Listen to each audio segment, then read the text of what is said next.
A mettere il cappello politico sul voto delle amministrative è di prima mattina il segretario regionale Alberto Stefani. La Lega dilaga in Veneto, dice forte del risultato al primo turno nei comuni di Arzignano, Negrarca, Doneghe, Mogliano Paese, che vengono rigorosamente citati in una nota, accanto a Rovigo, dove dice è stata sfiorata la vittoria, e Bassano con il raggiunto ballottaggio. Pallottoliere alla mano, il segretario parla di un saldo positivo di 100 nuovi amministratori, ma che fosse soddisfatto Stefani lo aveva detto a scrutini ancora in corso durante la nostra diretta elettorale. La Lega sta dilagando nei piccoli e medi comuni, questo è un risultato che ci aspettavamo, perché insomma è sempre stato il nostro core business dal punto di vista politico. E il bicchiere è mezzo pieno anche per il voto europeo. La realtà è che la Lega ha superato il 9% a livello nazionale, ha superato il dato delle politiche, ha tenuto anche in alcuni territori del nord. Sicuramente si può fare molto di più, ripartendo dai temi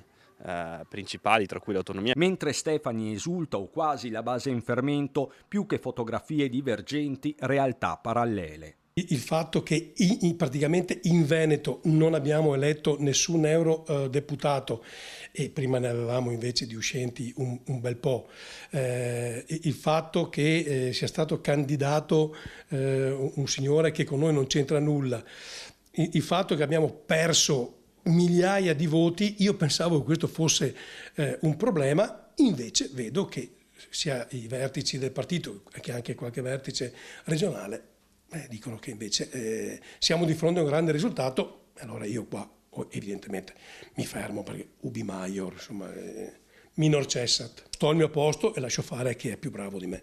Sullo sfondo l'endorsement di Umberto Bossi a Forza Italia a urne aperte con la relativa ipotesi di espulsione dal carroccio. Ammesso lo abbia davvero detto e fatto, dice Marcato, sarebbe stato un errore, ma attenzione. Da questo immaginare di poter cacciare Umberto Bossi è come prendere e buttare a mare le nostre radici. Se poi, come dire, via Umberto Bossi facciamo entrare Vannacci, e allora davvero forse è il partito che io non conosco più.